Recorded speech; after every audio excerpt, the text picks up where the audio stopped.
السلام عليكم ورحمة الله وبركاته. إن الحمد لله الذي هدانا للإيمان وثبت قلوب المؤمنين على الحق والإحسان. أشهد أن لا إله إلا الله وحده لا شريك له وأشهد أن محمدا عبده ورسوله أما بعد. Academy for community development ADC এর প্রান্তরে আয়োজিত আজকের এই ইসলামিক সাপ্তাহিক হালাকায় সমস্যা হইতেছে এই স্যার নাকি কোনো সমস্যা নেই। বললেও নি সমস্যা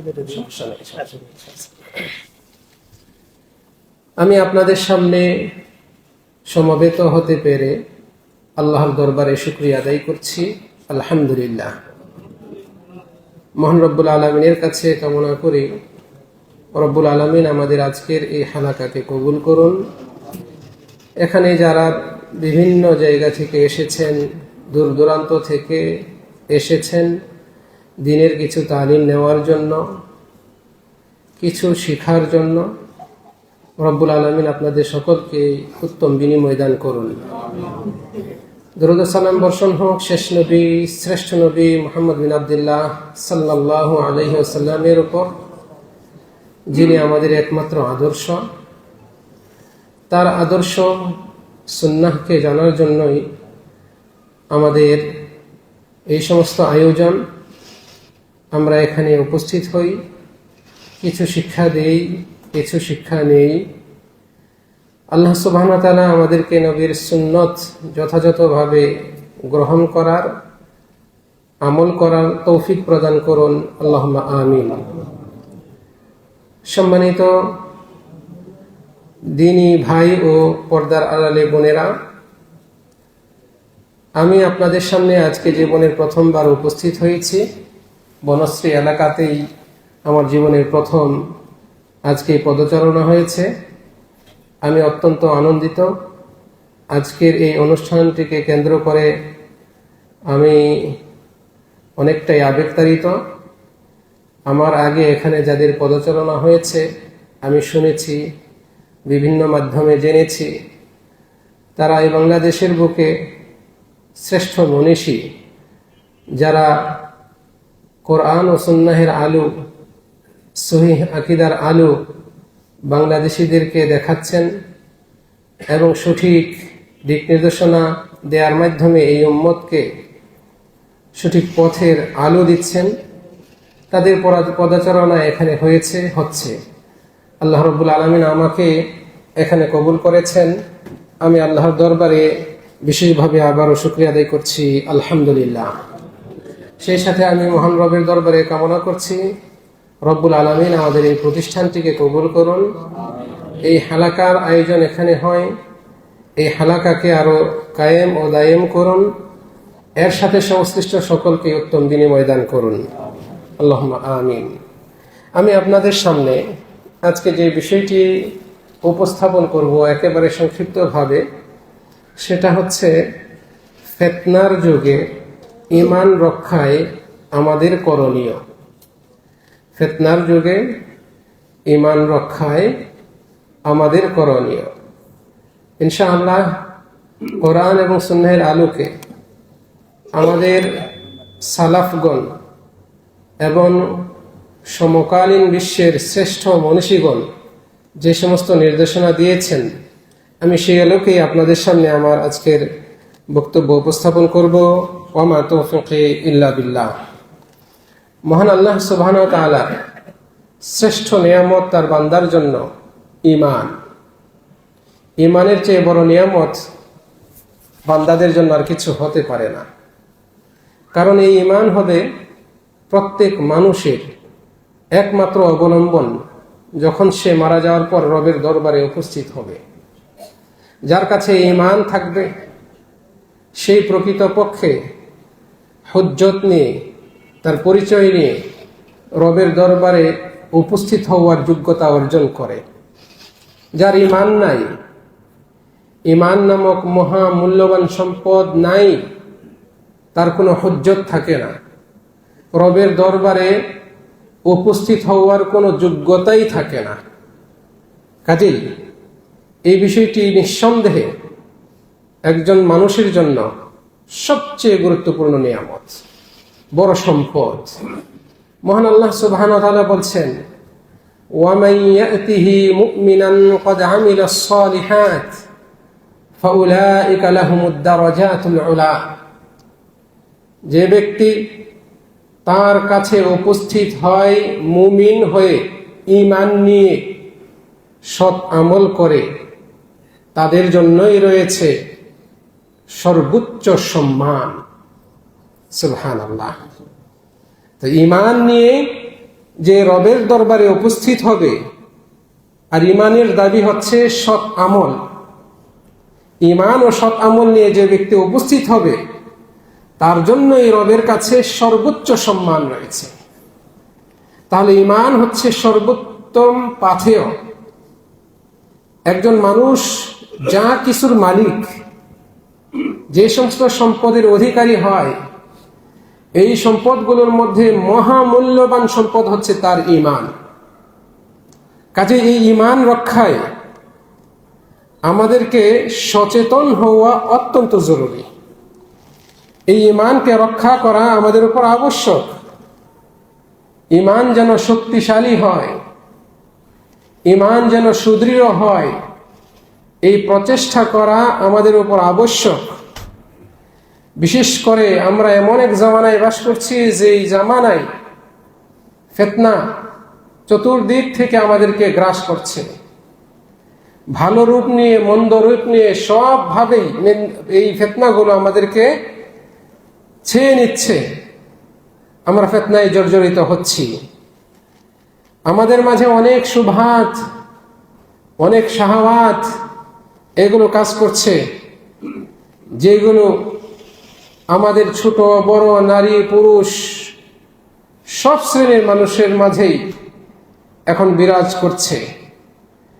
আমাদের এই যুগে আমাদের ঘরে ঘরে, হাতে হাতে, ব্যক্তি থেকে ব্যক্তি বিশেষের কাছে এই ফিতনা অনায়াসেই প্রবেশ করছে।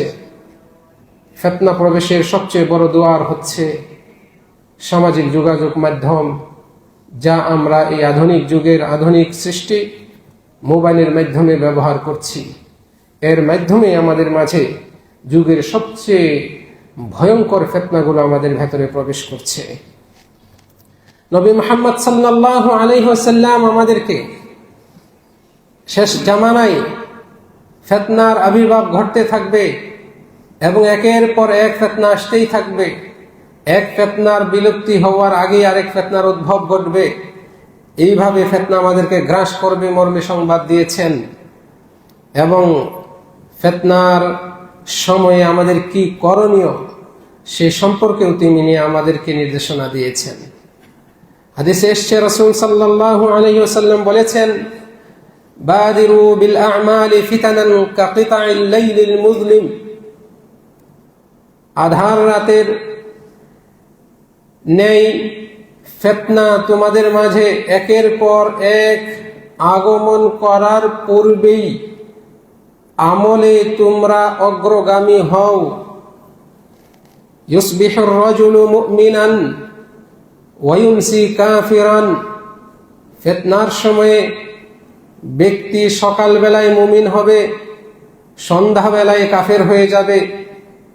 ওয়া ইউমসি মুমিনান ওয়া ফায়ুসবিহু কাফিরান। সে সন্ধ্যায় রাতে মুমিন হবে, আবার সকালবেলায় সে কাফের হয়ে যাবে। ইয়াবিউ দীনাহু বিআরাদিন মিনাদ দুনিয়া। এই কাফের হওয়ার বড় কারণ হচ্ছে সে তার দ্বীনকে, ঈমানকে বিক্রি করবে দুনিয়ার তুচ্ছ পাথেয়ের বিনিময়ে। নাউযুবিল্লাহ। আজকে আমরা সেই জামানায় বসবাস করছি। দুনিয়ার কিছু পাওয়ার আশায় ঈমান, আকীদাকে বিসর্জন দিচ্ছি। আমরা সেই জামানাতেই পদার্পণ করছি যেই জামানায় একের পর এক ফিতনা আমাদেরকে গ্রাস করছে। সম্মানিত দিনী ভাইয়েরা, কাজেই এই সময় মুমিন মুসলমানের জন্য বড় চ্যালেঞ্জ হচ্ছে তার ঈমানকে রক্ষা করা, ঈমানকে হেফাজত করা, সঠিক ঈমানের উপর অবিচলিত থাকা বড় চ্যালেঞ্জ। কেন আমাদেরকে ঈমান রক্ষায় মনোযোগী হতে হবে, সচেতন হতে হবে? বলেছিলাম, ঈমান হচ্ছে একজন মানুষের সবচেয়ে বড় সম্পদ, মূল্যবান সম্পদ। কত সম্পদেরই তো মালিক হই আমরা। এই সম্পদগুলো হাতছাড়া হলে সেগুলো কভার করা সম্ভব হতে পারে। আপনার টাকা পয়সা লস হলে, ব্যবসা বাণিজ্য এগুলোতে মার খেলে, লস হলে, ক্ষয়ক্ষতি হলে সেটা ধীরে ধীরে পুষিয়ে নেওয়া যায়। আপনার শরীরের স্বাস্থ্য বিশাল নিয়ামত, স্বাস্থ্য নষ্ট হলে, অসুস্থ হলে রোগ চিকিৎসার মাধ্যমে নিরাময় লাভ করে পুষিয়ে নেওয়া যায়। সুস্থতা না মিললেও কোনো ব্যক্তি যদি পরিপূর্ণভাবে ধৈর্য ধারণ করে, রব্বুল আলামিন এই ধৈর্যের বিনিময়ে অসুস্থতার কারণে তার যে ক্ষতি হয়েছে সেই তুলনায় আরো বেশি পুষিয়ে দেবেন, আরো বেশি বিনিময় তাকে দান করবেন। এইভাবে আমরা আমাদের জাগতিক বহু সম্পদ যেগুলো হাতছাড়া হলে আমরা পুষিয়ে নিতে পারি। কিন্তু ঈমান যদি একবার হাতছাড়া হয় তাহলে আপনার দুনিয়াও শেষ, আপনার পরকালও শেষ। ঈমান এমন সম্পদ, যেই সম্পদ কোনো ব্যক্তি যদি হারিয়ে ফেলে এটাকে কভার করার মতো বিকল্প আর কোনো ব্যবস্থা তার সামনে থাকে না। কাজেই তাকে অবশ্যই, আপনাকে অবশ্যই, আমাকে অবশ্যই, আমাদের সকলকেই ঈমান রক্ষায় সর্বোচ্চ সতর্ক থাকতে হবে। মহান আল্লাহ তাআলা বলছেন, وَمَنْ يَرْتَدِدْ مِنْكُمْ عَنْ دِينِهِ فَيَمُتْ وَهُوَ كَافِرٌ, যে ব্যক্তি তার দিন থেকে মুরতাদ হবে, তোমাদের মধ্যে যে ব্যক্তি দিন পরিত্যাগ করে মুরতাদ হবে এবং কাফের অবস্থায় মৃত্যুবরণ করবে, فَأُولَئِكَ حَبِطَتْ أَعْمَالُهُمْ فِي الدُّنْيَا وَالْآخِرَةِ, ইহকাল পরকাল উভয়কালের তার সব রকমের আমল বরবাদ হয়ে যাবে। নাউযুবিল্লাহ। তাহলে ঈমান হারা হলে দুনিয়া এবং পরকাল উভয়কালই আমাদের বিনষ্ট হয়ে যায়। আমাদেরকে অবশ্যই সতর্ক হতে হবে। নবী মুহাম্মদ সাল্লাল্লাহু আলাইহি সাল্লাম নিজে সতর্ক ছিলেন, স্বয়ং তিনি নিজ উম্মতকে সতর্ক করেছেন। ঈমানকে রক্ষার জন্য, ঈমানের উপর স্থিতিশীলতা অর্জনের জন্য, ঈমানের উপর অবিচল সুদৃঢ় থাকার জন্য তিনি নিজে দোয়া পাঠ করেছেন, এই উম্মতকেও দোয়া শিখিয়েছেন। ইয়া মুকাল্লিবাল কুলুব সাব্বিত কলবি আলা দীনিক, সবাই বলেন ইয়া মুকাল্লিবাল কুলুব সাব্বিত কলবি আলা দীনিক। হে অন্তরের পরিবর্তনকারী, আমার অন্তরকে আপনার দ্বীনের উপর অবিচল রাখেন। ইয়া মুসাররিফাল কুলুব সররিফ কলবি ইলা তাআতিক, হে অন্তরের পরিবর্তনকারী, আমার হৃদয়কে আপনার আনুগত্যে ইবাদতে অবিচল রাখেন।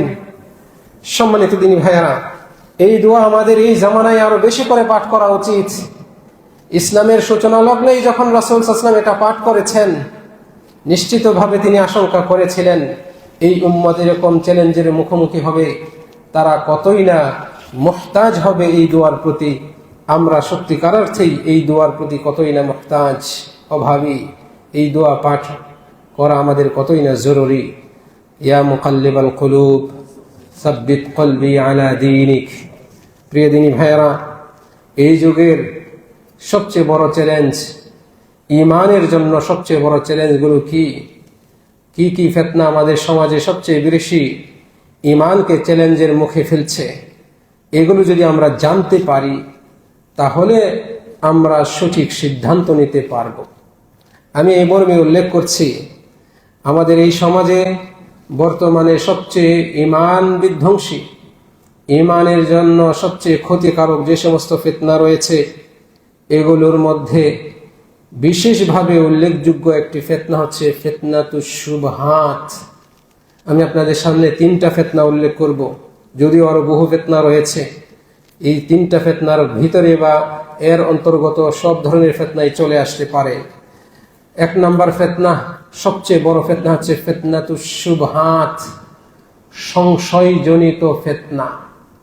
সন্দেহ, সংশয় ব্যক্তির ঈমানে, ব্যক্তির আকীদায়, ব্যক্তির চিন্তা চেতনায় প্রবেশ করে দেওয়া হয়।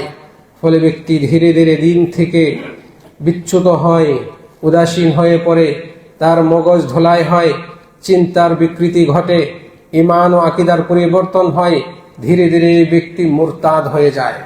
নাউজুবিল্লাহ মিন যালিক। এই ফিতনাটা, এই যে সংশয় জাতীয় ফিতনা, এই ফিতনাটাই হচ্ছে সবচেয়ে মারাত্মক ফিতনা। এই ফিতনা ব্যক্তিকে মুরতাদ বানায়, মুলহিদ বানায়, নাস্তিক বানায়। এই ফিতনা ব্যক্তির ঈমানকে নষ্ট করে, ব্যক্তির আকীদাকে নষ্ট করে দেয়। এই ফিতনার অধীনে যে সমস্ত বিষয়গুলো রয়েছে সেগুলোর সর্বাগ্রে হচ্ছে আল ইলহাদ, নাস্তিকতা, নাস্তিক্যবাদ।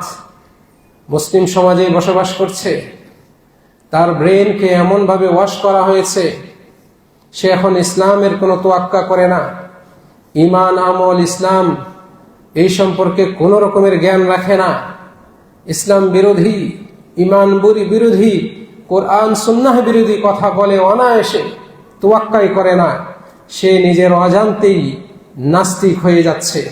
আপনার সন্তান, আমাদের পার্শ্ববর্তী সন্তানগুলো, কলেজ ভার্সিটির পড়ুয়া, এই যে স্কুল কলেজের ছাত্র ছাত্রীগুলো, এরা অনায়াসে এই পথে এই ফাঁদে পা দিচ্ছে। আমাদের যারা শত্রু, তাদের বড় অস্ত্র হচ্ছে এটা, শুবহাত, সংশয়। এই উচ্চ শিক্ষা অর্জন করছে যে প্রজন্ম, তাদেরকেই তারা টার্গেট করে। এই জন্য ভার্সিটি কলেজে এর চর্চা সবচেয়ে বেশি হয়, নাস্তিকতার চর্চা সবচেয়ে বেশি হয় ওই স্থানগুলোতে। এই উচ্চ শিক্ষা যারা অর্জন করছে তাদেরকে টার্গেট করা হয়। ফলে তাদেরকে মগজ ধুলাই করা হয়, নানান রকমের সংশয় ঢুকিয়ে দেওয়া হয় ইসলাম সম্পর্কে, ঈমান সম্পর্কে, আকীদা সম্পর্কিত বিভিন্ন মাসআলা মাসাইলের ব্যাপারে। তারপরে নানান রকমের তারা ডিবেট করে, নানান রকমের উক্তি করে, বিভিন্ন ব্লগ তৈরি করে সেখানে নানান রকমের লেখালেখি করে এবং প্রচার প্রসারণা চালায়, যাদের টার্গেটই হচ্ছে ইসলাম এবং ঈমানকে কলুষিত করা, মুসলিমদেরকে অপদস্থ করা। এইভাবে তারা এই বিষয়ে অগ্রসর হচ্ছে। কোরআনের বিষয়ে সংশয় তৈরি করে। এই কোরআন বর্তমান যুগের সাথে মানানসই নয়। 1400 বছর আগে, 1500 বছর আগের কোরআন এই 1500 বছর পরে এই আধুনিক অত্যাধুনিক এই যুগের সাথে মানানসই নয়।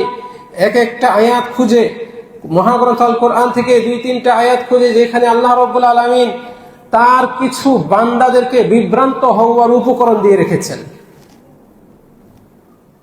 কেবলমাত্র যারা সত্যের অনুসন্ধানী, তাদের জন্য সেখানে হেদায়েত রয়েছে। অধিকাংশই সেখানে গিয়ে বিচ্যুত হয়, যাদের অন্তরে বক্রতা রয়েছে তারা ওই সমস্ত আয়াতগুলোকে নিয়ে এসে নিজেরা পথভ্রষ্ট হয় এবং এই পথভ্রষ্ট প্রচারণাও তারা চালায়। এবং এই জাতীয় কিছু অজ্ঞ মূর্খ যুবক যুবতীরা রয়েছে, তারাও এদের এই প্রচারণায় প্ররোচিত হয়ে তাদের ফাঁদে পা দিয়ে থাকে। মহাগ্রন্থ আল কোরআন নিয়ে তাদের ষড়যন্ত্র রয়েছে, নবী মুহাম্মদ সাল্লাল্লাহু আলাইহি ওয়াসাল্লামের সুন্নাহ নিয়ে ষড়যন্ত্র রয়েছে। অত্যন্ত আশ্চর্যের ব্যাপার, নবীর সুন্নত নিয়ে ষড়যন্ত্রকারীরা এই আপনার আমার মতোই মুসলিম বেশি।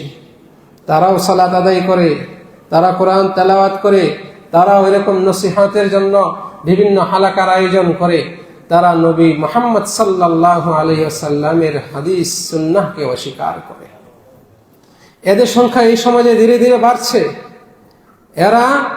এদের সবচেয়ে বড় অস্ত্র হচ্ছে এই ক্ষেত্রে, ওই যে শিরোনাম বলেছিলাম, সবচেয়ে বড় ফিতনা হচ্ছে সংশয়, ফিতনাতুশ শুবহাত।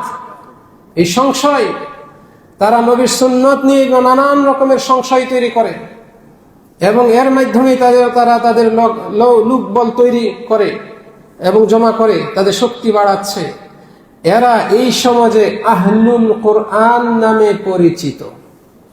আবারও বলছি, যারা আহলুল কোরআন, ঈমানদারদেরকে ঈমানহীন করার জন্য তারা বড় অস্ত্র হিসেবে এই স্লোগান দেয় যে আমরা কোরআন মানি, সুন্নত মানব না।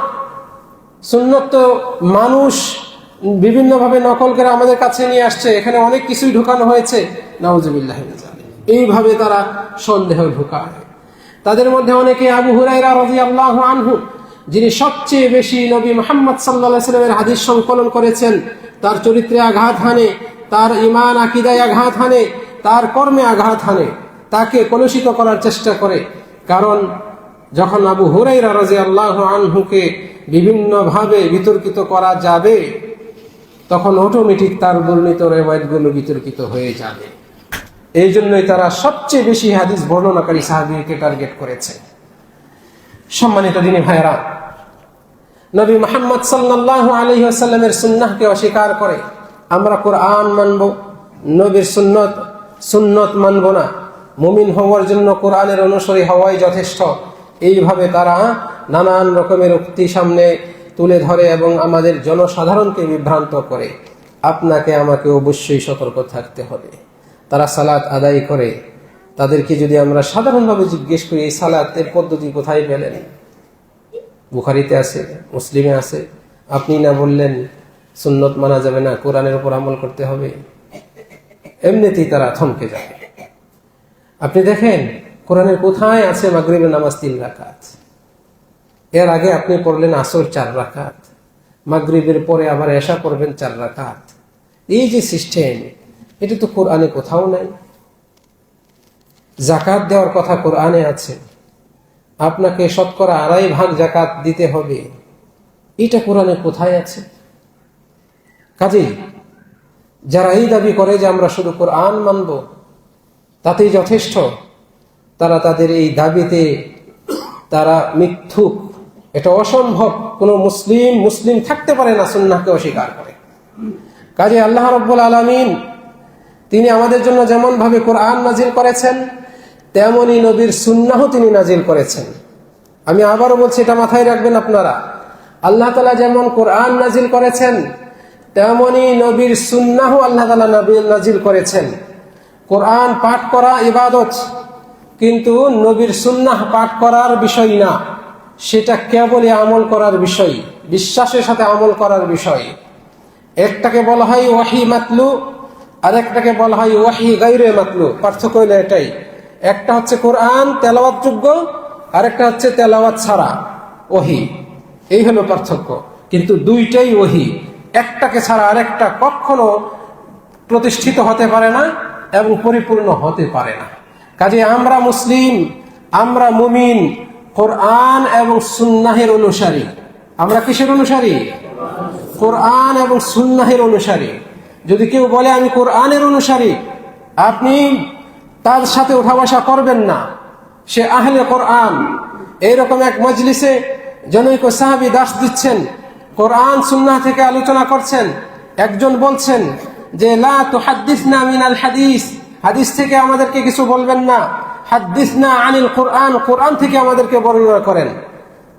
তখন ওই সাহাবী সেই ব্যক্তিকে ডাকলেন, এদিকে আসো, তুমি এবং তোমার মতের অনুসারী সবাইকে যদি দায়িত্ব দেওয়া হয় এই কোরআন থেকে খুঁজে নিয়ে আসতে, জোহরের নামাজ 4 রাকাত, আসর 4 রাকাত, মাগরিব 4 রাকাত, এইভাবে তোমরা কি কেউ পারবে এটা বের করতে?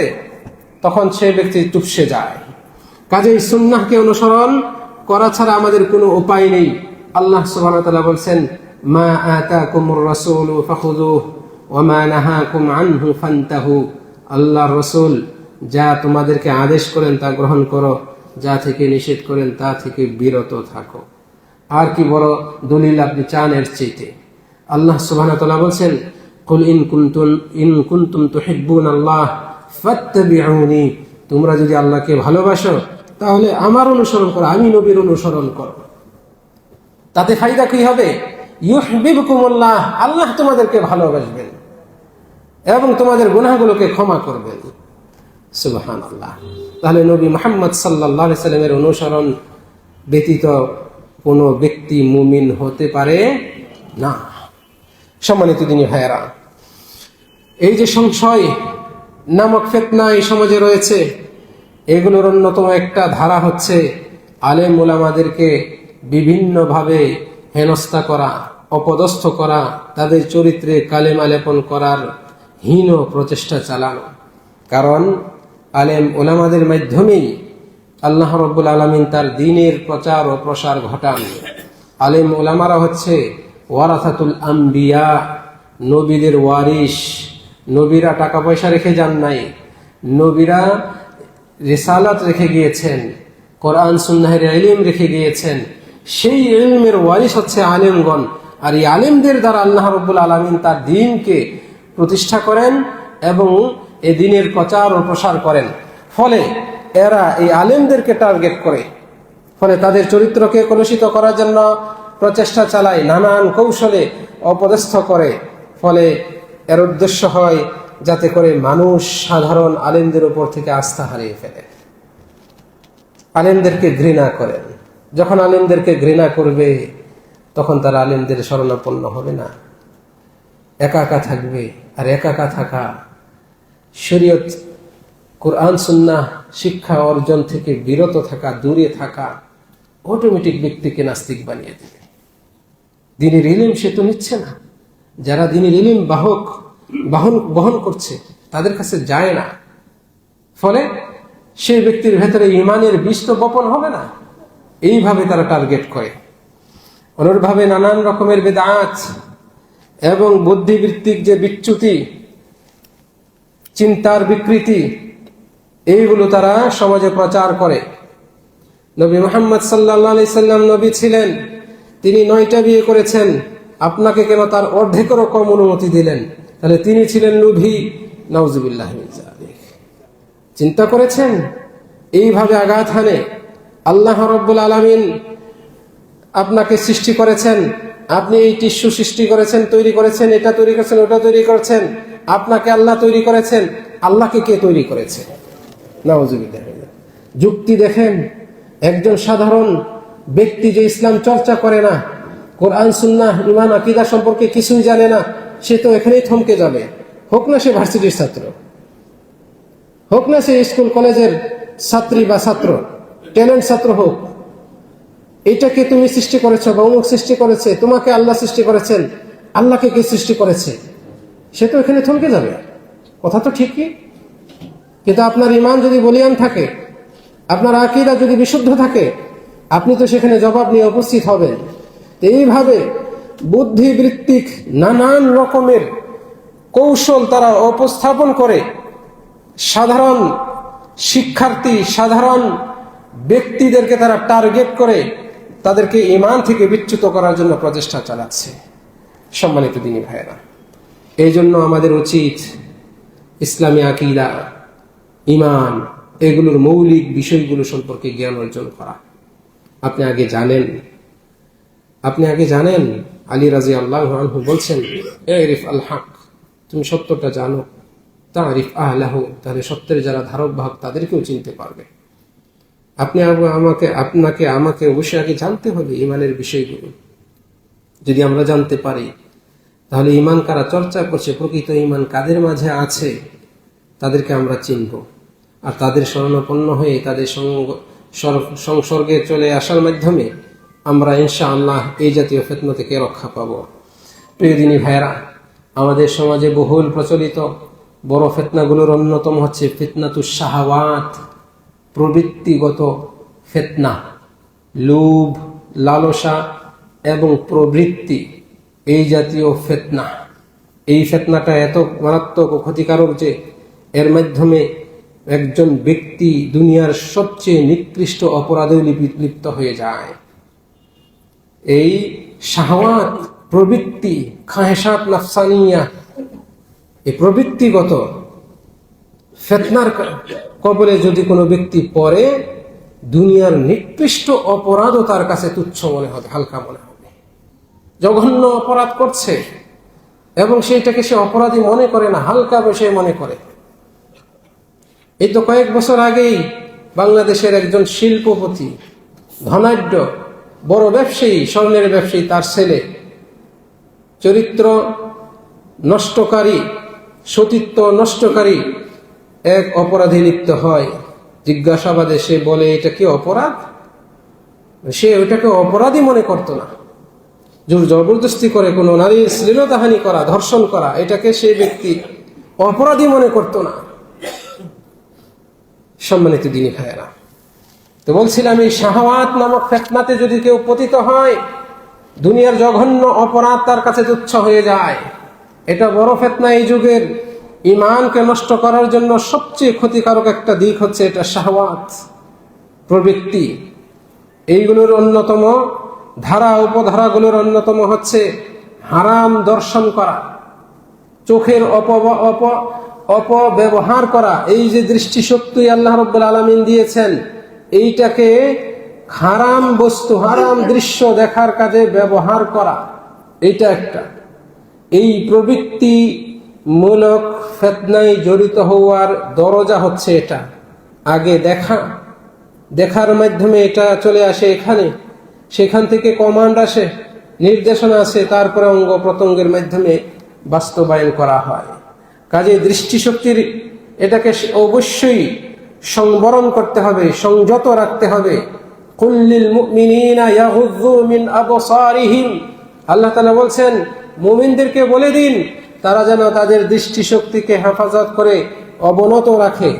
আল্লাহ তাআলা বলছেন ওয়াকুল্লিল মুমিনাতি ইয়াগুযুযনা মিন আবসারিহিন্না, মুমিন নারীদেরকেও বলে দিন তারাও যেন তাদের দৃষ্টিকে অবনত রাখে এবং লজ্জাস্থানকে হেফাজত করে। ওয়াহফাজনা ফুরুজাহুন্না, লজ্জাস্থানকে হেফাজত করে। তাহলে এই শাহওয়াত নামক প্রবৃত্তি থেকে বাঁচতে স্বয়ং আল্লাহ রাব্বুল আলামিন আমাদেরকে নির্দেশনা দিয়েছেন। এই শাহওয়াত নামক প্রবৃত্তিমূলক এই ফিতনার অন্যতম ধারা হচ্ছে হারাম সম্পর্ক। আল্লাহু আকবার। অবৈধ সম্পর্ক সমাজ এমন দিকে যাচ্ছে, এটাকে এখন অবৈধই মনে করে না। বাবার সামনে মেয়ে বয়ফ্রেন্ড নিয়ে বাসায় আসে, বাসায় অনায়াসেই ছেলে তার মেয়ে বন্ধুকে নিয়ে চলে আসে, গ্রুপ স্টাডি করবে, একসাথে বসে পড়াশোনা করবে। এই অজুহাতে এই যুগে একেবারে সাধারণ মনে করছে। ছেলে চলে যাচ্ছে কোথায়, মেয়ে চলে যাচ্ছে কোথায়, একজন অভিভাবক হয়ে ন্যূনতম খোঁজ খবর রাখেন না, প্রয়োজন মনে করেন না। এই যুগের ছেলে মেয়েরা একটু স্বাধীনতা লাভ করবে, এদিক সেদিক যাবে, এটাই স্বাভাবিক। এইভাবে আপনার মন মানসিকতা তৈরি হয়ে গেছে। আপনি অভিভাবক নন, আপনি ওই ছেলে বা মেয়ের ক্ষতিকারক। আপনি যোগ্য অভিভাবক হতে পারেন নাই। আপনি তার পেছনে লাখ লাখ টাকা খরচ করতে পারেন, অট্টালিকা তৈরি করে দিয়ে তার বাসস্থানের ব্যবস্থা করতে পারেন, তার মনোরঞ্জনের জন্য যত প্রয়োজন এবং যত উন্নত মানের খাবার দাবার পোশাক আদির ব্যবস্থা করা দরকার সেগুলো করতে পারেন। কিন্তু প্রকৃত পক্ষে আপনি অভিভাবক হিসেবে যেখানে আপনার তদারকি করা দরকার, নজরদারি করা দরকার, সেখানে আপনি শতভাগ ফেল। আল্লাহর দরবারে অবশ্যই আপনি পাকড়াও হবেন। কুল্লুকুম রাইন, আল্লাহ তাআলা বলছেন তোমরা সকলেই দায়িত্বশীল। ওয়া কুল্লুকুম মাসউলুন আন রাইয়াতিহি, প্রত্যেককেই নিজ নিজ দায়িত্ব সম্পর্কে জিজ্ঞাসা করা হবে। একজন বাবা তার সন্তানদের সম্পর্কে দায়িত্বশীল, একজন মা নিজ সন্তান ছেলে মেয়েদের সম্পর্কে দায়িত্বশীল, একজন স্বামী স্ত্রীর জন্য দায়িত্বশীল, স্ত্রী স্বামীর পরিবারের দায়িত্বশীল। এইভাবে প্রত্যেককেই আল্লাহ রাব্বুল আলামিন জিজ্ঞেস করবে। অতএব আমরা সতর্ক হই। হারাম সম্পর্ক এটাকে কিভাবে বলবো? আপনি শুধু কলেজে যান, ভার্সিটির ক্যাম্পাসে গুলোতে যান, দেখে আসুন। বাংলাদেশে এই ঢাকা শহরের বিভিন্ন গার্ডেন রয়েছে, পার্ক রয়েছে, আপনি যান। হারাম সম্পর্ক কাকে বলে আপনি দেখে আসুন। এই দৃশ্য দেখলে মনে হবে এরা হারামকে হারাম মনে করে না, এই অবৈধ সম্পর্ককে অবৈধই মনে করে না। যে শিক্ষা ব্যবস্থা আমাদের ভেতরে রয়েছে, এই শিক্ষা ব্যবস্থা আমাদেরকে এ থেকে সতর্কও করে না। কাজেই আপনাকে আমাকে ব্যক্তিগত পর্যায় থেকে সিদ্ধান্ত নিতে হবে। আপনি আপনার সন্তান, আপনার ছেলে মেয়েদের উন্নত চরিত্র নিশ্চিত করতে নজরদারি বাড়াবেন, নাকি এই যুগের স্রোতের সাথে গা ভাসিয়ে রাখার জন্য আপনি তাদেরকে অনুমতি দিয়ে রাখবেন? আল্লাহ রাব্বুল আলামিন আমাদেরকে হেফাজত করুন। শাহওয়াত প্রবৃত্তিমূলক এই ফিতনার অধীনে রয়েছে হারাম উপার্জন। মন চায় বড়লোক হতে, মন চায় টাকা পয়সাওয়ালা হতে, টাকা পয়সা না থাকলে মানুষ দাম দেয় না, সম্মান দেয় না। যার টাকা আছে তার সম্মান আছে, তার প্রভাব প্রতিপত্তিও আছে। আপনারও মন চাচ্ছে এরকম হতে, যে কোনো মূল্যেই হোক বড়লোক হতে হবে, টাকাওয়ালা হতে হবে, ফ্ল্যাটের মালিক হতে হবে, গাড়ির মালিক হতে হবে। এবার আপনি নেমে গেলেন, যে পদে আছেন, যে চাকরিতে আছেন, ডানে বামে ইনকাম করার, উপরি ইনকাম করার সোর্স আপনি খুঁজতে লাগলেন। এটা এই প্রবৃত্তিগত ফিতনা। আমাদের অর্থনীতি এগুলোর উপর গড়ে উঠছে, বিভিন্ন ব্যবসা প্রতিষ্ঠান এগুলোর উপরই গড়ে উঠছে। আল্লাহ রাব্বুল আলামিন আমাদেরকে হেফাজত করুন। সুদ থেকে বেঁচে থাকুন, দুর্নীতি থেকে বেঁচে থাকুন। কি হবে দুর্নীতি করে টাকা পয়সার পাহাড় গড়ে, যদি এই টাকা পয়সা মরার পরে আপনার কোনো উপকারে নাই আসে? মনে রাখবেন, যে ব্যক্তি অবৈধ পন্থায় দুর্নীতির মাধ্যমে টাকা পয়সা উপার্জন করে, লক্ষ কোটি টাকা রেখে গেলেও এই টাকা মারা যাওয়ার পর ন্যূনতম তার উপকারে আসবে না, বরং এই টাকা উপার্জন সে কিভাবে করেছে সেটার জবাবদিহিতা আল্লাহর কাছে দিতে হবে। এক পাও আগে নিতে পারবে না, পিছনেও নিতে পারবে না। কোন পথে টাকা উপার্জন করেছে, কোন পথে ব্যয় করেছে, এই সম্পর্কে জবাব না দিয়ে। কাজেই যেই টাকা উপার্জন করলেন, ভোগ করতে পারলেন না, রেখে চলে গেলেন, সেটার জবাবদিহিতার সম্মুখীন আপনাকেই হতে হবে। এর যে ক্ষতিকারক দিক সেটা আপনাকেই বইতে হবে। আর এটার ফায়দা নেবে আপনার রেখে যাওয়া এই ছেলে, মেয়ে, মেয়ের জামাই, নাতিপুতিরা, আশপাশের লোকজন, এরা ভোগ করবে। এটাকে সবচেয়ে বড় বোকামি নয়? একবার কি ভেবে দেখেছেন? আর এই অবৈধ টাকা দিয়ে যারা চলে দুনিয়াতে, এরা কি কখনো আপনার জন্য দুইটা হাত তুলবে আল্লাহর কাছে? অসম্ভব। ওই দুই হাত উঠবে না। অবৈধ টাকা দিয়ে যে দেহ তৈরি হয়, ওই দেহ তৈরি হওয়ার পরে দুই হাত তুললে ওই দোয়া আসমানে পৌঁছে না, দরজা বন্ধ হয়ে যায়। যার খাদ্য হারাম, যার পানীয় হারাম, যার রক্ত মাংস হারাম দিয়েই তৈরি হলো, সে যদি ইয়া রব বলেও, আল্লাহ রাসূল সাল্লাল্লাহু আলাইহি ওয়াসাল্লাম বলছেন ওয়া মাতআমুহু হারাম, তার খাদ্য হারাম, তার পানীয় হারাম, তার পোশাক আদি হারাম, তার শরীরটা হারাম হয়ে গড়ে উঠেছে। তার দোয়া কিভাবে, আন্না ইউস্তাজাবু লিযালিক, এই ব্যক্তির দোয়া কিভাবে কবুল হবে? অতএব আপনার আমার জানতে হবে, এটাও একটা ফিতনা যে আমরা টাকা পয়সা উপার্জনের এই অসুস্থ প্রতিযোগিতায় লেগে গিয়েছি। আমাদের যে রিয়েল ফিউচার লাইফ আছে, এবং সেটা যে পরকাল, মৃত্যুর পরের জীবন, এটাকে আমরা ভুলেই যাচ্ছি। আলহাকুমুত তাকাসুর, সম্পদ বাড়াতে হবে, প্রাচুর্যতা অর্জন করতে হবে, এই মর্মে প্রতিযোগিতা তোমাদেরকে ব্যস্ত রেখেছে। হাত্তা জুরতুমুল মাকাবির, এই প্রতিযোগিতার শেষ হয় না মৃত্যুর আগ পর্যন্ত, কবরে পৌঁছার আগ পর্যন্ত এই প্রতিযোগিতা শেষ হয় না। ছেলে নাই, মেয়ে নাই, নিঃসন্তান, দুর্নীতির পাহাড় গড়ছে, লক্ষ লক্ষ কোটি টাকা জমাই করছে, দিনে কয়েক কোটি টাকা শুধু চাঁদাবাজি করে নিচ্ছে। এই দৃশ্যগুলো তো আমরা দেখছি, এগুলো প্রমাণ তো আমরা পাচ্ছি, দেখছি। এই যে অসুস্থ প্রতিযোগিতা, সে নিজেও জানে, শতভাগ জানে যে এত টাকা আমার 14 গোষ্ঠীও খেয়ে শেষ করতে পারবে না। এতটুকু কি তার সেন্সে আসে না যে আমি এত মানুষের হক নষ্ট করে এই টাকাগুলো অর্জন করলাম? এটার তো একমাত্র দায়ী আমি, আমাকেই তো হিসাব দিতে হবে। এর হিসাব এবং এর নেতিবাচক যে রেজাল্ট আসবে, যে শাস্তির সম্মুখীন হতে হবে দুনিয়াতে এবং পরকালে। দুনিয়াতে পার পেয়েও যেতে পারে, কিন্তু পরকালে তো পার পাওয়ার কোনো সুযোগ নেই। সেখানে যে আমাকেই এর শাস্তি ভোগ করতে হবে। আর কিভাবে বুঝাবো আপনাকে এই বিষয়ে জ্ঞানী হওয়ার জন্য? আল্লাহ রাব্বুল আলামিন আমাদেরকে হেফাজত করুন। হারাম উপার্জন নয়, অবৈধ পন্থা নয়, দুর্নীতি নয়, এগুলো থেকে বিরত থাকুন। ছেলেকে অল্প পড়ান, অল্প খাওয়ান, মেয়েকে অল্প পড়ান, অল্প খাওয়ান, তবুও হালাল খাওয়ান, হালাল উপার্জন করেন, হালালের উপর রাখেন। হালালে যে শান্তি, হারামে সেই শান্তি নাই। হালালে যে স্বস্তি, হালালে যে নিরাপত্তা, হারামে তার ন্যূনতমও নেই, ন্যূনতমও নেই। আল্লাহ রাব্বুল আলামিন আমাদেরকে হেফাজত করুন। সম্মানিত দিনী ভাইয়েরা, চারিত্রিক অবক্ষয় এটাও এই ফিতনার অন্যতম একটা শাখা। চারিত্রিক অবক্ষয়, আমাদের চরিত্রকে হেফাজত করতে হবে। আমরা উপরে ভালো হলেই চলবে না। আমরা উপরে নামাজি, কিন্তু ভেতরে ভেতরে আমরা কত জঘন্য অপরাধে লিপ্ত। সমাজের মানুষ আমাদেরকে ভালো জানে, কিন্তু ঘরের মানুষ আমাদেরকে খারাপ জানে, কারণ আমি ঘরের মানুষের সাথে খারাপ ব্যবহার করি।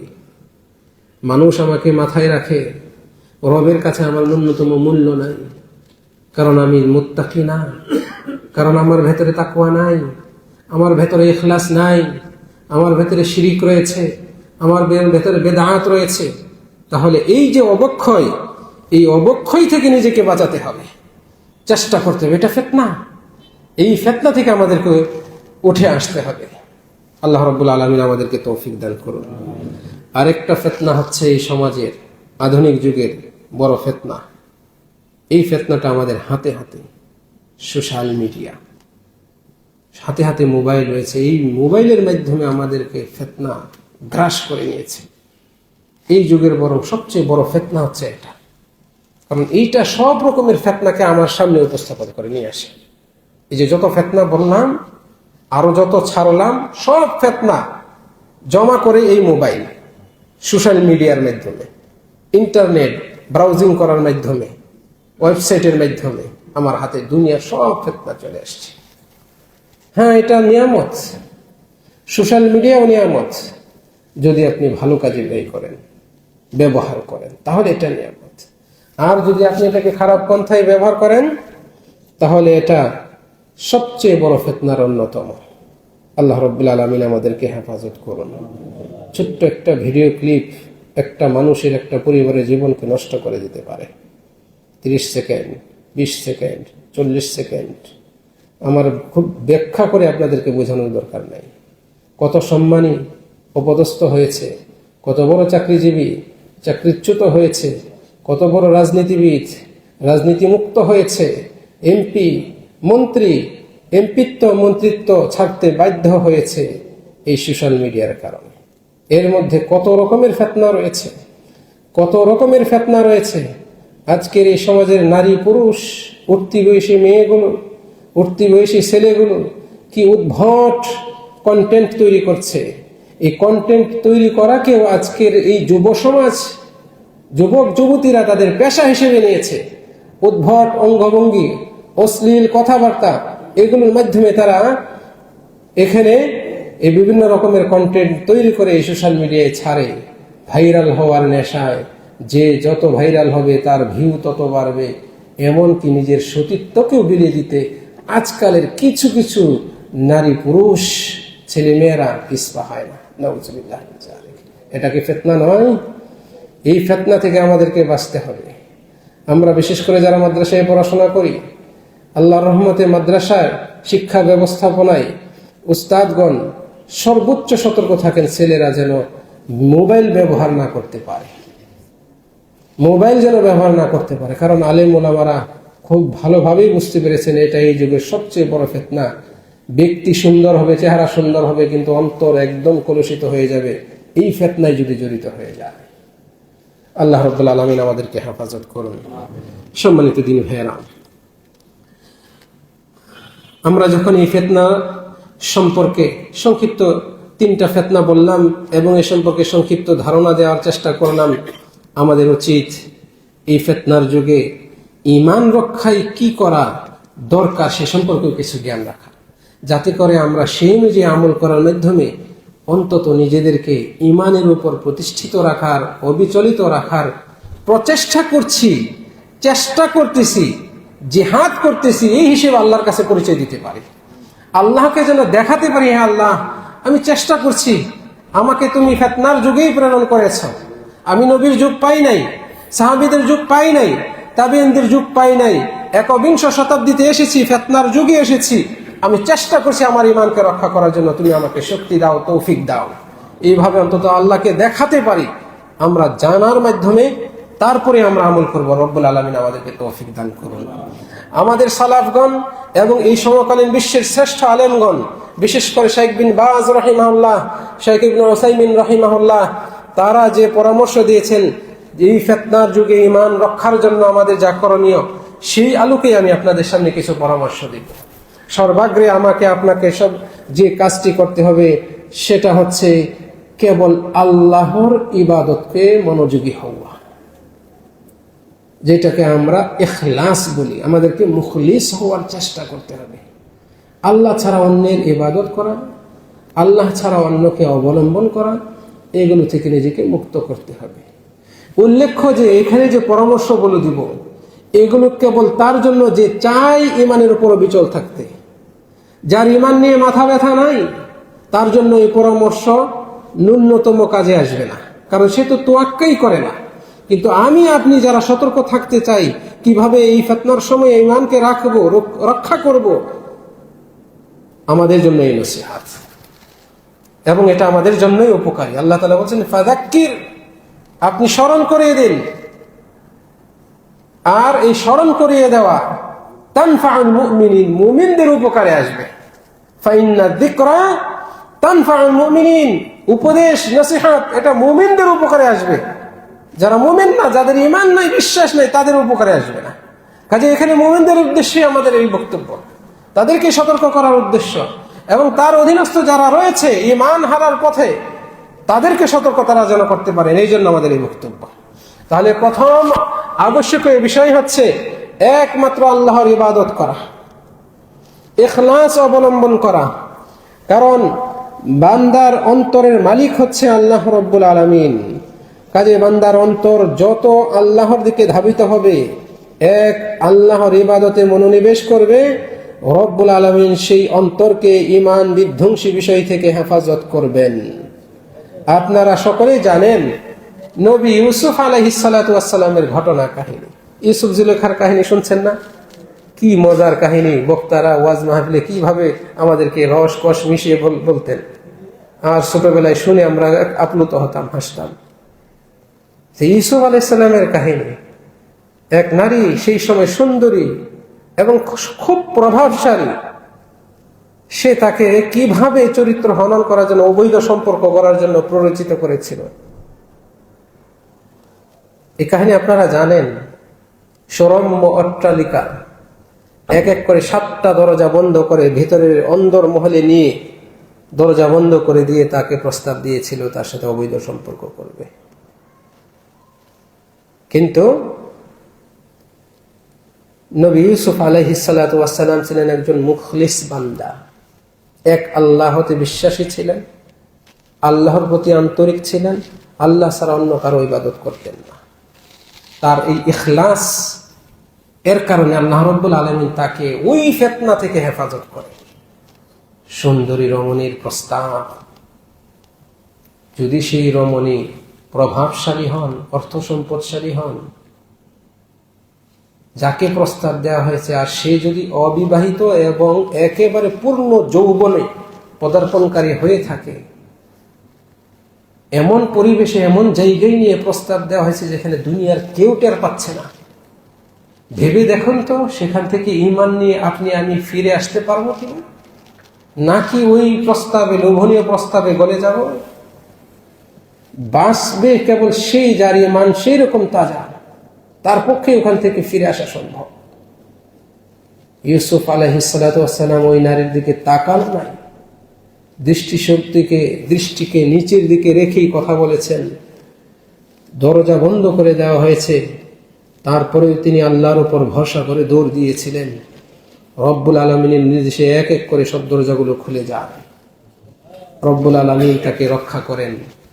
আল্লাহ রব্বুল আলামিন বলছেন, কাযালিকা লিনুসরিফা আনহু সু ওয়াল ফাহশা, এভাবেই তো আমি তার থেকে যত খারাপি এবং অশ্লীলতা রয়েছে এগুলো দূর করতে চেয়েছি। ইন্নাহু মিন ইবাদিনা আল মুখলিসিন, কেননা সে তো আমার মুখলিস বান্দা ছিল। সুবহানাল্লাহ। তাহলে আমরাও যদি মুখলিস হতে পারি, যুগের এই ফিতনাগুলো থেকে আল্লাহ রাব্বুল আলামিন আমাদেরকে কি করবেন? রক্ষা করবেন। আল্লাহ তাআলা আমাদেরকে তৌফিক দান করুন। আমি বুঝাইতে পারি নাই, কিন্তু আশা করছি আপনারা বুঝেছেন। আমার ওই যোগ্যতা নাই, কিন্তু আমি আশা করছি আমি এখানে যে প্রথম পয়েন্টটা বলেছি আপনারা বুঝতে পেরেছেন। আল্লাহ তাআলা আমাদের সবাইকে তৌফিক দান করুন। দ্বিতীয়ত, মহাগ্রন্থ আল কোরআন এবং নবীর সুন্নাত এর উপর আমল করতে হবে। ওই মানসিকতা আমাদের তৈরি করে আমল করার প্রতি উদ্বুদ্ধ হতে হবে। কোরআন সুন্নাহ আপনি গ্রহণ করেন, ধারণ করেন, মত পথ মাযহাব, অমুক শায়েখ, অমুক বুজুর্গ, অমুক পীর সাহেব বাদ দেন, কোরআন এবং সুন্নাহকে গ্রহণ করেন, আপনি ফিতনা থেকে মুক্ত হওয়ার উপযুক্ত। আল্লাহ রাব্বুল আলামিন এই যোগ্যতা আপনার ভেতরে দেবেন। রাসূলুল্লাহ সাল্লাল্লাহু আলাইহি সাল্লাম বিদায় হজ্জের সময় বলেছেন, দুইটা জিনিস রেখে যাচ্ছি, যদি ধরতে পারো ঠিকঠাক ভাবে তাহলে তোমরা ফিতনা থেকে, নানান রকমের বিচ্যুতি থেকে হেফাজত থাকতে পারবে। এটা তো আমার কথা নয়, তারাকতু ফীকুম আমরাইন, দুইটা জিনিস তোমাদের মাঝে রেখে যাচ্ছি, যদি তোমরা এই দুইটা জিনিসকে আঁকড়ে ধরতে পারো, লান তাযিল্লু, কখনো তোমরা পথভ্রষ্ট হবে না। আর পথভ্রষ্ট হওয়ার বড় উপায় তো হচ্ছে এগুলো, এই যে ফিতনায় পতিত হওয়া। তো রাসূল সাল্লাল্লাহু আলাইহি ওয়াসাল্লাম বলেছেন কখনো তোমরা পথভ্রষ্ট হবে না। তাহলে এই পথভ্রষ্ট হওয়া, ফিতনায় পতিত হওয়া থেকে বাঁচার মাধ্যম হচ্ছে এই দুইটা জিনিসকে আঁকড়ে ধরা। তিনি বলছেন কিতাব আল্লাহ, এক হচ্ছে আল্লাহর কিতাব, ওয়া সুন্নতি, আর দুই হচ্ছে আমার সুন্নতের অনুসরণ করা। আপনি এই দুইটাকে গ্রহণ করেন, আল্লাহ রাব্বুল আলামিন হেফাজত করবেন। মহাগ্রন্থ আল কোরআন বেশি বেশি করে তেলাওয়াত করুন। এই কোরআনের মধ্যে রয়েছে আমাদের জন্য হেদায়েত, এই কোরআনে রয়েছে আমাদের জন্য সরল সঠিক পথ, ঈমানের পথ। ইন্না হাযাল কোরআন ইয়াহদি লিল্লাতী হিয়া আকওয়াম, এই মহাগ্রন্থ আল কোরআন যা সরল সঠিক সুদৃঢ় পথ, সেই পথের দিকে নির্দেশনা দেয়। কাজে যে ব্যক্তির সম্পর্ক বেশি কোরআনের সাথে, সে তত দূরে থাকে দুনিয়াবি ফিতনা থেকে। যে ব্যক্তি কোরআন পড়ে, অনুধাবন করে, বোঝার চেষ্টা করে এবং সে অনুযায়ী আমল করে, সাথে নবী মুহাম্মদ সাল্লাল্লাহু আলাইহি সাল্লামের সুন্নতকে গ্রহণ করে, এমন ব্যক্তি তো জাগতিক ফিতনা থেকে বেশি দূরে থাকে এবং এমন ব্যক্তি সত্যের উপর, হকের উপর, ঈমানের উপর অবিচলিত থাকতে পারে। আল্লাহ রাব্বুল আলামিন আমাদেরকে তৌফিক দান করুন। এই যুগে ফিতনা থেকে বেঁচে থাকার অন্যতম বড় উপায় হচ্ছে দ্বীনের ইলম অর্জন করা, স্টাডি করা, কোরআন সুন্নাহ সম্পর্কে জানার চেষ্টা করা। এটা অন্যতম বড় মাধ্যম। কারণ আপনি যদি ইলম অর্জন করতে পারেন, তাহলে এর মাধ্যমে হক বাতিল জানবেন, হক বাতিল জানতে পারবেন, হালাল হারাম জানতে পারবেন, কিসে আল্লাহ সন্তুষ্ট হন, কিসে অসন্তুষ্ট হন, কোনটা সুন্নাহ আর কোনটা বিদআহ শিরিক, আর কোনটা ইখলাস আর কোনটা তাওহীদ, এগুলো আপনি জানবেন। তখন এই জাতীয় যে ফিতনা, এগুলো থেকে আপনি বিরত থাকতে পারবেন। আল্লাহ রাব্বুল আলামিন আমাদেরকে তৌফিক দান করুন। ইমাম আহমদ বিন হাম্বল রাহিমাহুল্লাহ তিনি বলছেন, একজন মানুষ খাবার, পানীয় এগুলোর প্রতি যতটা মুখাপেক্ষী, তার চেয়ে বেশি মুখাপেক্ষী শরীয়ত ইলম অর্জনের প্রতি। আমরা খাবার ছাড়া বাঁচবো না, পানীয় ছাড়া বাঁচবো না, কিন্তু তার চেয়েও বেশি আমাদের প্রয়োজন শরীয়ত সম্পর্কে জ্ঞান অর্জন করা, হালাল হারাম সম্পর্কে জ্ঞান অর্জন করা। কারণ একটা দেহের খোরাক আর একটা হৃদয়ের খোরাক। হৃদয়ের খোরাক যদি না থাকে, দেহ সতেজ থাকলে লাভ কি, যদি সেই দেহটার পরিণতি জাহান্নাম হয়? অতএব আপনাকে অনুধাবন করতে হবে, সঠিক ইলম অর্জনের প্রতি আমাদেরকে মনোনিবেশ করতে হবে। মহান আল্লাহ সুবহানাহু ওয়া তাআলা আমাদেরকে তৌফিক দান করুন। কাজে ইলম অর্জন করতে হলে আপনাকে উস্তাদ, যোগ্য আলেম, তাদের শরণাপন্ন হতে হবে। এই ফেসবুক দেখে আলেম হওয়া, ফেসবুকের আলেম, ভাইরাল আলেমদের কাছ থেকে আপনি বক্তব্য শুনবেন এবং তাদের কাছ থেকে ইলম নেবেন, আপনি কিন্তু পথভ্রষ্ট হবেন। কাজেই এই ভাইরালদের পিছনে ছুটবেন না। মনে রাখবেন, যারা ভাইরাল হয় এরা মুখরোচক কথা বলতে পারে, দু একটা বিতর্কিত বক্তব্য দিয়ে উদ্দেশ্যপ্রণীতভাবে এরকম বক্তব্য দেয় যাতে করে ভাইরাল হয়, দুনিয়ার মানুষ তাকে চিনে। আর যত চিনবে তত তার পপুলারিটি বাড়বে, আর তত মাহফিলে ডাক পড়বে। এদের উদ্দেশ্য হচ্ছে দুনিয়া। এদের উদ্দেশ্য এমন নাই যে তারা এই দুনিয়ার, বিশেষ করে আমাদের দেশের জাতিকে সুশিক্ষা দেবে, এটা উদ্দেশ্য নাই। এই জন্য যত ভাইরাল বক্তা আছে এবং বিতর্কিত, তাদের কোনো বক্তব্য পাবেন না যে বক্তব্য দিয়ে আপনি সংশোধন হতে পারেন। এরকম ভালো বক্তব্য পাবেন না। হাস্যরসে ভরপুর থাকবে, তাদের বক্তব্যে সমালোচনা ভরপুর, নানান রকমের উদ্ভট অঙ্গভঙ্গিতে ভরপুর, কিন্তু উম্মতকে দিশা দিবে, উম্মতকে সঠিক পথ দেখাবে, সঠিক নির্দেশনামূলক কোনো বক্তব্য, পূর্ণাঙ্গ বক্তব্য আপনি পাবেন না। কাজে আপনি তাদের থেকে সতর্ক থাকুন। ইলম নেবেন প্রকৃত আলেমদের কাছ থেকে, যাদের বক্তব্য, যাদের কথা, যাদের বাচনভঙ্গি এবং যাদের শারীরিক অ্যাক্টিভিটিস, এগুলো প্রমাণ করে যে তারা হকের কথা বলে, তাদের কথা থেকে মুক্তা ঝরে, তাদের কথায় উম্মতের প্রতি দরদ ঝরে পড়ে। আপনি তাদের আলোচনা শুনলেই বুঝতে পারবেন। এই সমস্ত আলেমদের শরণাপন্ন হন, তাদের কাছ থেকে ইলম গ্রহণ করুন। নিজে নিজেও আলেম হওয়ার চেষ্টা করবেন না যে উস্তাদের দরকার নাই, বুখারী আছে, মুসলিম আছে, অমুক কিতাব আছে, তাফসির আছে বাংলাতে, এগুলো সব ঘরে এনে একা একা পরে আপনি এখন ফতোয়া দেওয়া শুরু করবেন, বক্তব্য দেওয়া শুরু করবেন না। আপনি নিজে একা একাও যদি পড়ে অগ্রসর হতে চান, আপনি নিজেও পথভ্রষ্ট হবেন। উস্তাদ লাগবেই লাগবে, এটা আমার কথা নয়, আলিম ওলামাদের কথা। কাজেই বড় বড় আলেমদের শরণাপন্ন হন। নিজে নিজে পড়ে মুফতি সাজা, এটা বড়ই ভয়ঙ্কর। আমরা এইগুলোর অনেক নেতিবাচক দিকগুলো এখন পোহাচ্ছি, আমাদেরকে বহন করতে হচ্ছে। আমরা এগুলো দেখছি, আমাদের মতোই পরিচয় দিচ্ছে সালাফি সহিহ আকীদা, কিন্তু একা একা পড়ে শুনে হঠাৎ করে ভাইরাল হয়ে যাওয়া, ফেসবুকের মাধ্যমে ভাইরাল হয়ে গিয়ে এখন নানান রকমের ফতোয়া দেয় আর নানান রকমের কথাগুলো এমন ভাবে বলে, যার কারণে আমাদের মধ্যে বিভ্রান্তি তৈরি হয়। সম্মানিত দিনী ভাইয়েরা, কাজে আমাদেরকে অবশ্যই সতর্ক থাকতে হবে। আমি ইনশাআল্লাহ আর 7-8 মিনিটের মধ্যে আমার বক্তব্য শেষ করব। সম্ভবত এশার আজানের সময় হয়ে গিয়েছে। এখানে কয়টায় আজান হয়? 1:30, 15 মিনিট। ইনশাআল্লাহ এর মধ্যে আমি শেষ করে ফেলব। আমাদেরকে ঈমান রক্ষার জন্য এর পাশাপাশি আরো যে সমস্ত বিষয়ে মনোযোগ দিতে হবে, সেগুলোর অন্যতম হচ্ছে বিশেষ করে ফরজ ইবাদতগুলোর প্রতি যত্নবান হওয়া এবং সাধ্যমতো নফল ইবাদতগুলো পালন করা। উল্লেখ্য যে ফরজ ইবাদত শুধুমাত্র নামাজের সাথে সম্পৃক্ত না, নফল ইবাদত বলতে আমরা নফল নামাজ বুঝি শুধু এতটুকুই না, বরং প্রত্যেক ফরজ ইবাদতের আগে বা পরে বা ওর সাথে সম্পৃক্ত অন্যান্য ইবাদত রয়েছে যেগুলো নফল, আমরা এগুলো পালন করব। যে যত বেশি পালন করতে পারে তত বেশি সে ব্যক্তি আল্লাহর নৈকট্য লাভ করতে পারে এবং তার ভেতরে মানসিক পরিবর্তন আসে, ঈমান সচেতন থাকে, ঈমান আরো বেশি নবায়িত অবস্থায় থাকে। আল্লাহ রাব্বুল আলামিন আমাদেরকে তৌফিক দান করুন। এক্ষেত্রে সবচেয়ে উপযোগী, ঈমানের জন্য সহযোগী ইবাদত হচ্ছে সালাত। সালাতকে হেফাজত করা, সালাতের হেফাজত করা, এটা অত্যন্ত জরুরি। সম্মানিত দিনী ভাইয়েরা, আল্লাহ সুবহানাহু ওয়া তাআলা বলছেন, ইন্নাস সালাতা তানহা আনিল ফাহশাই ওয়াল মুনকার, নিশ্চয়ই সালাত ফাহিশা এবং মুনকার নেক্কারজনক কাজ থেকে বিরত রাখে। কাজেই সালাত ফিতনা থেকে বাঁচার অন্যতম উপায়।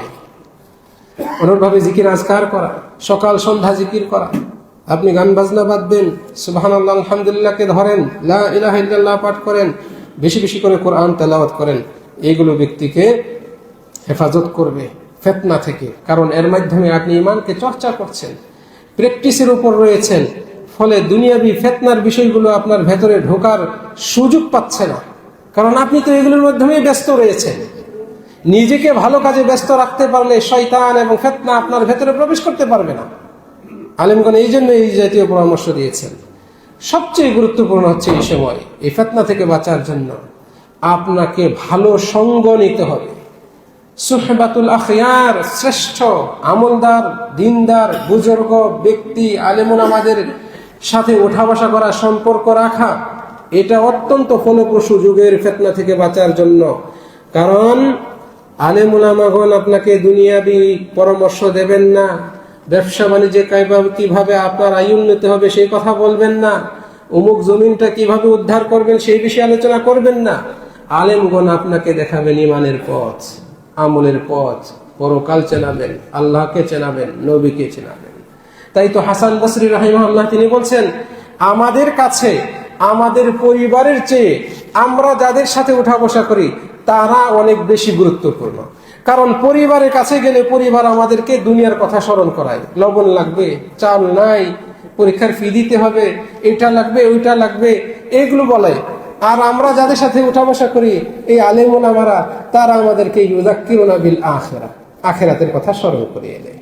বুঝছেন? চিন্তা করেছেন কিভাবে আমাদের সালাফগণ এই বিষয়টিকে গুরুত্ব দিতেন? সুহবাতুল আখিয়ার, ভালো মানুষের সঙ্গ গ্রহণ করা। সৎসঙ্গ স্বর্গবাস, অসৎসঙ্গ সর্বনাশ। দুষ্ট লোকের মিষ্টি কথা, ঘুমিয়ে বসে কাছে, কথা দিয়ে কথা নিয়ে ক্ষতি করে বসে। কাজেই খারাপ সঙ্গকে পরিহার করুন, সৎসঙ্গ গ্রহণ করুন, ভালো মানুষের সাথে যান, ভালো ইনকাম করে, হালাল ইনকাম করে, ভালো পথে চলে, মিথ্যা বলে না, বিড়ি সিগারেট খায় না, বদ অভ্যাস নাই, পরনারীতে আসক্ত নয়, এইরকম সঙ্গী আপনি গ্রহণ করুন, যে নামাজ পড়ে, কোরআন তেলাওয়াত করে, হালালের উপর চলে, সংবেদনশীল অবস্থায় সে থাকে, অন্যায় জড়িত হয় না। এইরকম ভালো মানুষগুলোকে আপনার বন্ধু হিসেবে গ্রহণ করুন। নবী মুহাম্মদ সাল্লাল্লাহু আলাইহি ওয়াসাল্লাম বলেছেন, লা তুসাহিব ইল্লা মুমিন, মুমিন ছাড়া অন্য কাউকে বন্ধু গ্রহণ করো না। মুমিনের সাথে উঠা বসা করো।